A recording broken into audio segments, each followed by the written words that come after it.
Well, best news of the past couple months, from my perspective, is that ESPN's Sean Mcdonough, after a lengthy negotiation, has agreed to come back on the show weekly. And he joins us this morning on the Harbor One Hotline, brought to you by Catches Law Group, New England's injury pros. Set up your free injury consultation at catcheslaw.com. Good morning, Sean. Well, thank you for that nice introduction. It was long and grueling negotiation. I obviously didn't get everything I wanted. Curtis is still there, but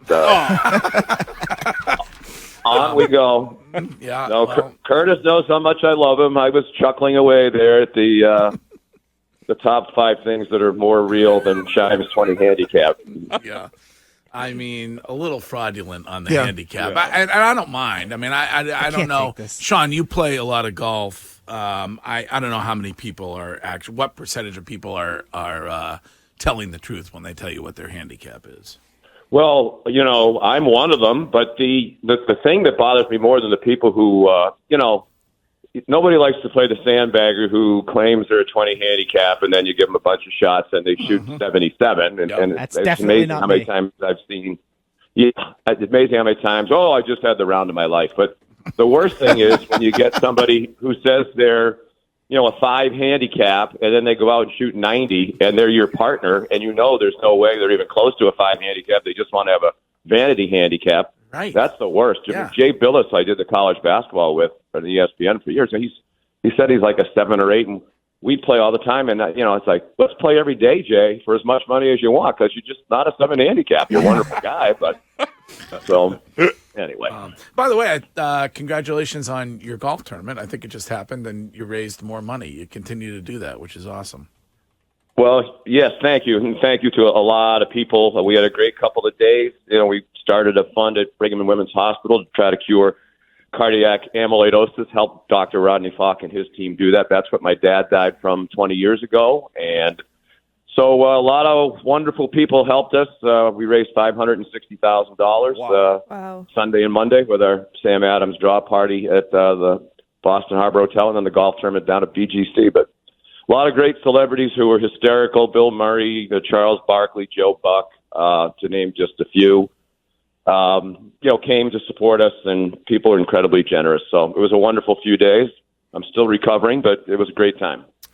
Where are you currently this moment on this Red Sox team? We were talking about it earlier, and they have been streaky at times this season. They have beaten some pretty good teams at times this season, and then they have gone out and put up stinkers like they did last night against a not very good team. So and I think that's, we have a lot of evidence now where they have 49 games left. So, this is a lot of the season's been played. And I think by this part of it, you kind of have an idea of what they are. And I think that's what they are. I just don't think their pitching is consistently good enough to, sustain winning streak. The old adage in baseball is momentum is only as good as your next day's starting pitcher. And, a lot of times the next day's starting pitcher isn't good enough. And then you can't play defense like they do and be consistently good because you just throw games away from time to time, or in their case, more often than from time to time. So, yeah, I think to expect now they're going to go on a heater and overcome those teams is probably unrealistic. But,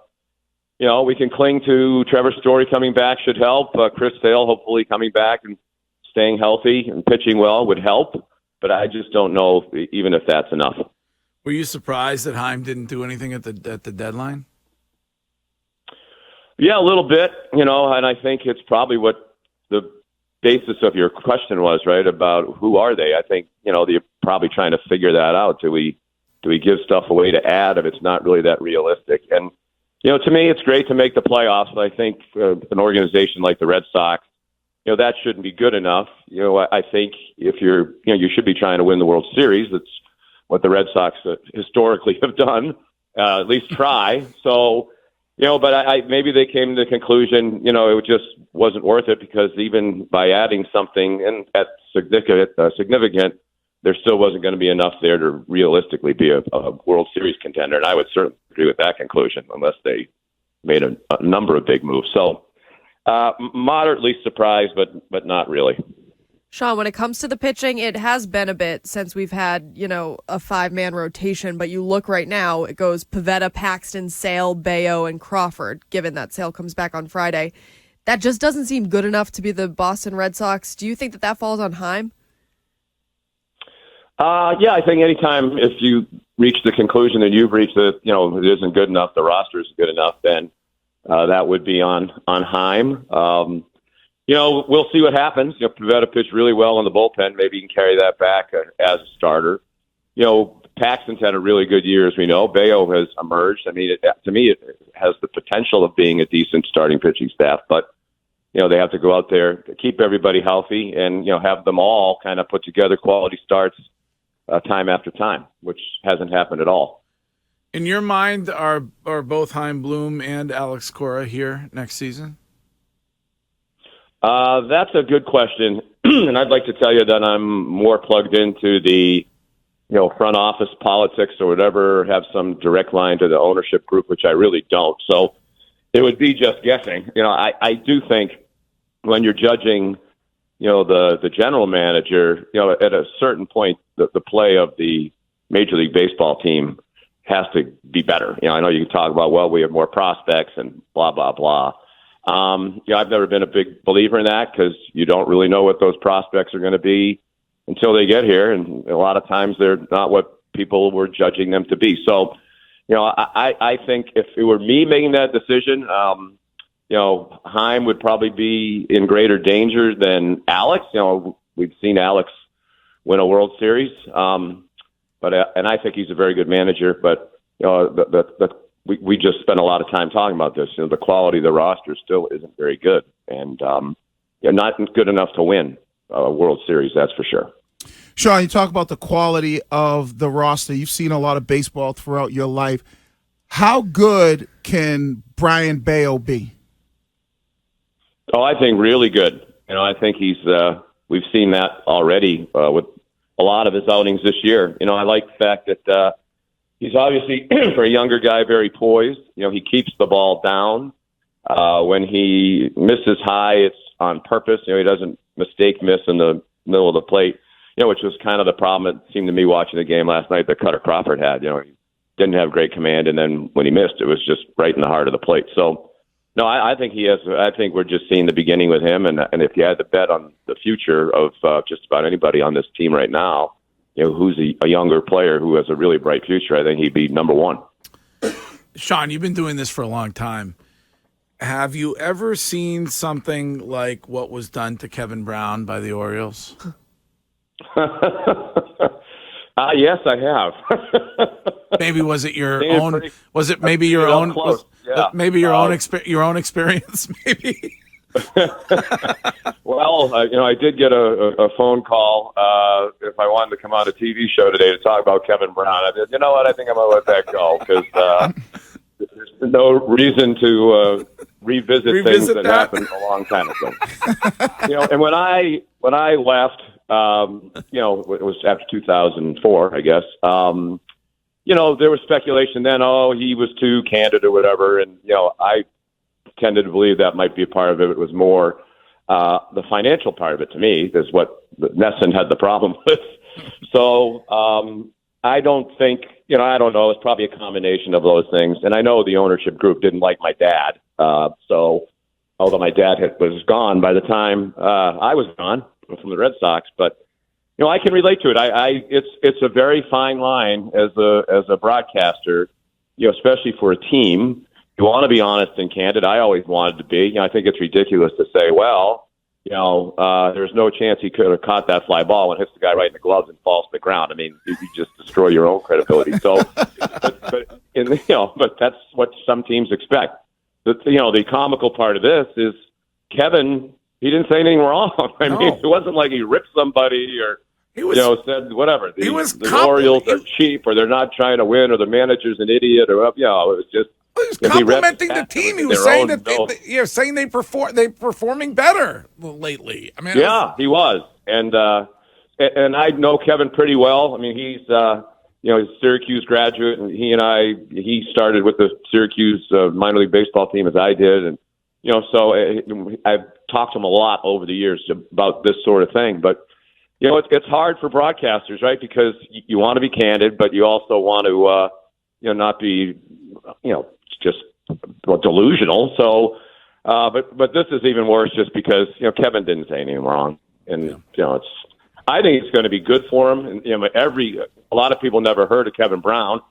And they should, because he's a really good young broadcaster, and he's going to get better and better. I think he does some work for us at ESPN, and I know the management people all down there think he's, on the rise. And, I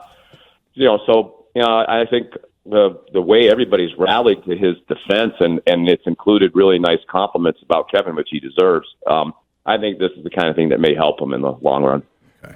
Sean, before you go, you mentioned things you'd seen. Have you yet to see Greg Hill pick up a tab himself in the Seaport? Oh, Curtis, will you stop it, please? Well, let me think about that. No, I'm sure Greg see, I'm not an insider on this. Is this a running thought that maybe Greg, despite his magnificent salary at WEI, is less? Curtis is trying. He's relentlessly. He's relentlessly trying to indicate that I am cheap. Well, Sean, let me just paint a picture. You're the best at painting pictures. I have not seen that, but I've really not been in a position where I would see that. Let me just paint a picture when it comes to Greg. So he makes, more money than all of us combined. But on St. Patrick's Day Parade Day in Southie, he does a selfie next to the kiosk, so his $40 green sweatshirt was on the house.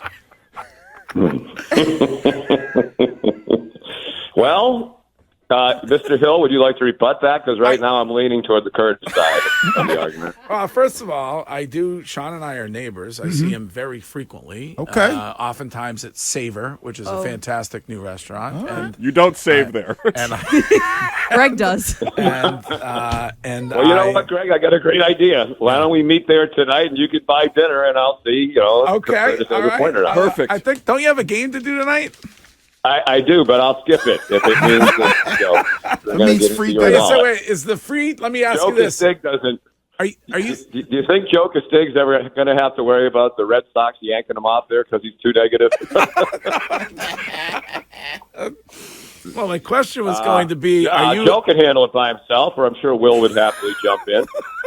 Are you suggesting that the meal at Savor would be more than you're being paid by this radio network for the Red Sox game? Is that what you're suggesting? Well, I think we all know the answer to that. Yes. How dare you? All right. Well, listen, it's great to have you, and we're going to talk to you every week, and we'll talk about everything too. We don't have to talk about depressing topics. We can talk about fun, happy things. But talk about everything. Yeah. No, we're not giving up yet. Maybe tonight's when that winning streak starts, and we have a lot more fun, happy baseball talk here down the stretch. But if it doesn't go that way, we'll find plenty of other fun things to talk about. All right. We will be listening this evening and look forward to having you on again next week, Sean Mcdonough. Thank you. It's good to be back with y'all. All right. There he Bye-bye. is. Arguably the best at what he does. He's really good. I love him. Across different sports, too. Yes. Yeah.